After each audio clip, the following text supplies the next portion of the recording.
আজকে আমি আপনাদের দেখাবো ভিউ ডিফারেন্স।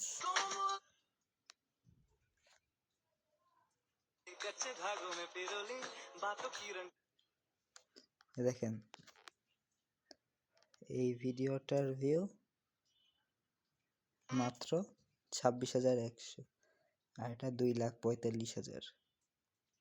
তারপর আর একটা দেখাই, এটার ভিউ 1,300, এটার ভিউ 1,33,000, 8,09,000।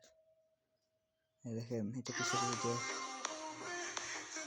এটার ভিডিও 2,83,000, এটার ভিডিও 16,100। তারপর আরো আছে, দেখেন 705, 9,05,000, 25,800, 4,51,000। আর আছে সম্ভবত এই যে 17,100 আর এটা 87,500।